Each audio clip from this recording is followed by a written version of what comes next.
Hey everybody, it's Master Gallengeist here, bringing you my review for the Amazing Spider-Man issue 65 Point Deaths. Okay, so, this is a weird one, even along the lines of what's going on. So, you're like, what the fuck, motherfucker? This fucking shit comes out like 2 times a month already. What the fuck is this $3.99 bullshit going on right here? And, I understand. Trust me. I get it. I'm like, what's kind of going on here? It actually threw off my pull list because I didn't know if this was included within the kind of order of what was kind of going on with it. And I am checking out the relaunch when it comes out in April because I'm intrigued and I love the artist and I've been liking what I've been seeing, what's been going on here. We've got a different kind of creative team kind of going on, but it still fits within what's here. And you're like, alright, the main one's $4.99. This is $3.99. What does this get me, and what is going on with this thing? Now, do I think that this is a pivotal kind of issue for you to understand what's kind of going on with Spidey with this? No. Does it give you value add? That depends upon who you are. I got value add out of this. I liked this, and I felt that I got my money's worth out of it. Now, if you are doing Spidey and other comics, and you have to decide, that's down to you. I would probably err on the side of going, if you want to focus and see other kind of books and are getting enjoyment out of those books, prioritize those ones over this. I know that's kind of weird, but the thing is, this is like a tie-in issue for Spidey already, and the Point Deaths just is going to throw you off on what's kind of going on here. I don't even know if this kind of fits within Spidey's legacy numbering system. It's always strange on that kind of stuff. However, I like this one, and let's kind of dive into this. Now, Spidey in the Skull, that's dealing with the kind of death and everything. It's more of a cool kind of cover versus what we're going to get in here. Death and the Spider, Derek Landy and Kev Walker, and let's get into this. Death changes us. Grandpa? There is more to it than the cessation of life, the transference of energies, the simple extinguishing of memories and experiences, and the personalities that have resulted. Death does not just change the living into the dead. Death changes every aspect of our universe. Nothing lives that has not been touched by death. You okay? As we see someone pretty much like, oh god, their grandpa died. That's not good. Then we, of course, go to Parker's apartment. The Covenant must be upheld or the world falls. I don't care. You can't quit, Peter. We need you. The world needs you. Peter! As we also see Coulson in the kind of reflection. And then, of course, Strange is like, dude, what are we doing here? But I do like that there's a pause there before he talks to him. Well, you're not going to say anything, Coulson? You can see me? I may not be Sorcerer Supreme anymore, but I'm still a master of the mystic arts. Yep. Of course I could see Death when he's in the room with me. So are you going to do anything? About what? About this abdication of responsibility. Spider-Man dies, the Reeds of Ragador bring him back to life. He continues until he wins. That's his role. I can't take sides, Strange. It's like, you really need to be going on Doom more for this, but alright. Says who? I know you're new at this, Coulson, but you're not the Watcher. What do you expect me to? By the holy scrolls of the Vishanti, talk to him. He's just experienced thousands of deaths, maybe tens of thousands. If anyone knows what that's like, it's you, right? Haven't you also done this kind of shit? Now, Peter being fed up with your shit totally makes sense. Coulson doing this and trying to kind of do with it as a new kind of avatar of death really works to help with, like, Peter as well as Coulson in this kind of new role. So that's why I really like this, of digging into Coulson in the comics like this with what's going on, because him dealing with Mephisto was kind of like, what the fuck? And this is kind of him dealing with a different kind of role. Phil Coulson, agent of S.H.I.E.L.D., recently deceased. Even more recently, resurrected. When Death became an Infinity Stone, the stone sought out his remains and brought him back, for reasons he cannot fathom. Doo-doo-doo. Maybe it was for this. Maybe he is meant to be the one to guide Spider-Man out of the darkness, which, as someone who's really been a champion of heroes and has looked up to heroes, it kind of makes sense, even though they kind of made him go kind of crazy. How long have you been standing there? A while.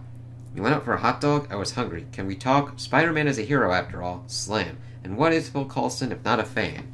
Very true. And then he just puts it, can I come in? I hope you don't mind, the door was, well, it wasn't open exactly, but I can do this thing where I can walk through doors. A lot of people walk through doors, that's why there are doors. I can walk through closed doors, yeah, I get it. What do you want?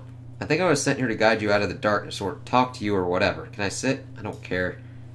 And seeing Pete like this, I mean, he has experienced a lot of kind of crazy shit, so I get it.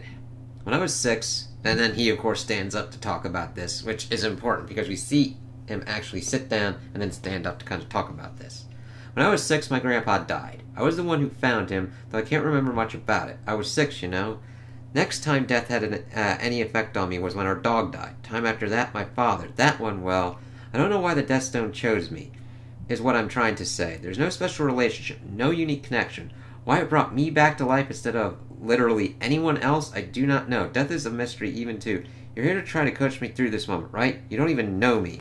It's like, he's got a point, but let's kind of go through here. Sure I do. You're Spider-Man, the amazing, spectacular, friendly neighborhood Spider-Man. You're a hero. I'm a costume clown doing cartwheels in the street. What have I done, Coulson? I've fought bad guys, invited calamity, endangered my loved ones, and for what? Nothing ever changes. All I've done is delay the inevitable. And if looking at it through a certain point of view, yeah, I can understand that defeatist kind of attitude with it. You're right, I don't know you. To know you, I'd have to see your life through the people you've lost. But even so, go ahead, what? That's one of your snazzy new powers, isn't it? Take a good look. And then we start kind of seeing that and understanding it. And it is kind of cool as we kind of see these as they're pretty much on the couch and seeing what's kind of going on. So Coulson looks. And he sees the deaths of Richard and Mary Parker, young parents snatched away from their infant son. 2 lifetimes worth of love denied to him in a single moment of cruelty. A different life substituted for the one he lost with their passing. And Coulson watches a tragedy unfold that will fill young Peter Parker with unimaginable, impossible guilt. The loss of the man who embodies the values of love, understanding, and responsibility that will guide Peter throughout his life. And the losses continue. Despite being surrounded by loved ones who seek to shield and support him, these deaths are a reminder that Spider-Man is ultimately alone, and that it is his job to shield and support others. He just needs to be strong enough to withstand the shattering of whatever complacency he had left. Another lifetime's worth of love denied to him because the universe, it seems, cannot let Spider-Man be happy. It needs him driven by guilt and fear and recrimination. It's like, god damn. Okay. Every death visited upon Spider-Man batters him, molds him, shapes him into something different. Coulson can see it now. He can see the results, if not the hands at work. If not the intent, the purpose. But there is a purpose. And this simple, elegant fact fills him with hope. And suddenly Coulson wonders. He wonders that without all this death, as we see Osborn, Black Suit Spidey, everything kind of going on that's been going on, and I like seeing it throughout all this different kind of history. Would Spider-Man be able to save all this life? And then, of course, we see all the other kind of spider people as well, and everything kind of going on, and him coming out of the ground. It's like, oh, right, all those kind of cool moments. Stop. None of this matters. None of it means anything. Everyone dies anyway, and usually it's awful. You of all people should know that. Coulson could not see why the Death Stone had chosen him out of everyone, but a glimpse into the hardships that Peter Parker has endured forces him to reckon with his own shortcomings. There is a locked door in his memory, and Peter has shown him how to walk through it. As we then see more that this was the boy, this was Coulson in the beginning, opening and seeing his grandpa. And this, I really like the page layout of then going to the panel to like zoom in on Death's face. How interesting. Only a handful of beings have ever been able to see me when I have no intention of being seen. Why you, I wonder? Why are you able to see me now? You have no power that I can detect. You are neither mutant nor telepath nor anything special. Perhaps you will be able to explain this when next we meet, Philip Coulson. Is my grandpa in heaven? And I kind of like the pause beat there for that frame, and then going for this next one. What happens after death depends on who you are, so I will not answer that for you. Understand that. But what I will say is that when your grandfather died, a version of you that only he knew vanished from the world. It's like, this is kind of interesting and kind of links up with maybe all the deaths that Peter has had and how that kind of has affected him. All the stories and thoughts and memories he had of you, that only he had of you, are now gone forever. You should feel diminished. You should feel less than. This will happen to you over and over, but when you die, and you will join with all of those different versions, becoming not only the person you were, but the person you were to other people. That is an interesting view of death, and for anything else, I kind of like this issue for that. That is a different kind of way of looking at death that I've never really encountered before, which is kind of cool. I like seeing kind of different kind of stuff like that, so for me at least, that is a very kind of cool thought experiment. Not only, like, that person, like, when someone dies, how they thought of you, that version goes away as well. But then when you die, you join with those versions and become who you were to other people. Could that be potentially what's kind of happening or whatnot with Spider-Man? I don't know. Mainly, it's just I think that dying over and over and the agony and the pain and what's this all for? He's never true. I mean, Peter's gone through like the middle of all that kind of crazy ass shit, and even his own kind of death outs and everything like that. This is a little bit different, where he's being revived and everything that's strange and mystical, magical art people and supernaturals have usually dealt with over and over. This is a different kind of one for Spider-Man to focus on, which is kind of cool here. People are scared of me, but they have no reason to be. I am simply what awaits. True. I'm not scared of you. Then perhaps you are special after all. The moments that shape us. I'm like, yeah, it's just that one thing for the next point. The tragedies and trials, the deaths of loved ones, the misfortunes and hardships and setbacks and losses. They are each their own chisel, and the chisel strikes the marble, and the shape beneath is gradually revealed. In a way, the universe built Spider-Man, strong, durable, kind, compassionate. As we see Peter just kind of going through, we see these people that he'd probably normally help, him just not doing that. A man with an understanding of his true responsibility. But this covenant did what years of tragedy could not.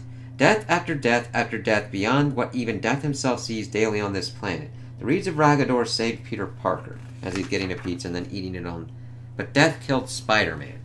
And I really like that shot at the end, seeing Peter on the wall and then seeing his shadow of Spider-Man, and why the tragedies wouldn't break him, but dying over and over, the pain and everything, and then experiencing all of those deaths at once. That is not something that someone just gets over. It deeply affects you. And then, of course, we get Spider and symbiotes.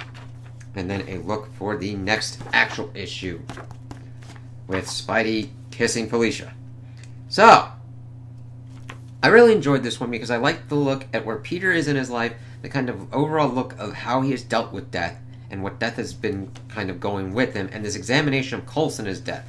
If you were thinking of this as being kind of a centering on Peter, that is not what this is. This explores where Peter was left off in the last issue, but it's totally centered on Coulson. So if you're not into Coulson and what they're doing with him right now, dodge it. You're fine. You know what I mean? You'll see what's going on in the next issue of Amazing Spider-Man, probably. I liked it because of just examining Coulson as an agent of death, the avatar or whatnot of the Death Stone, and his kind of views on death, him actually interacting with death, and that kind of different kind of view.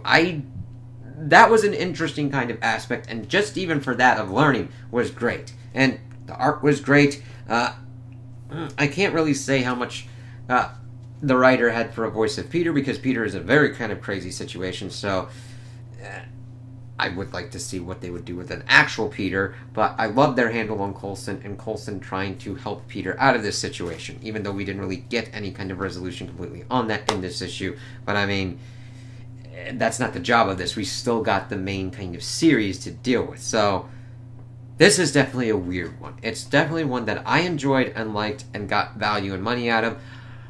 My money's worth out of. But I would pretty much just, if you're mainly into what's been going on and liking what's going on, I think you would get value add out of this if you're in the right frame of mind of what's kind of going on with this. Otherwise, I stick with the kind of main Spidey ones and continue on from there. But it's really what kind of weird where I can say, this is a really good issue, but you don't have to get it because of how it does what it does. It's a really weird spot. But those are my opinions on the issue. Tell me what you guys think in the comments below. If you liked it, if you didn't like it, if you agree with me, if you disagree with me. Also like and subscribe, and I hope you have a good day.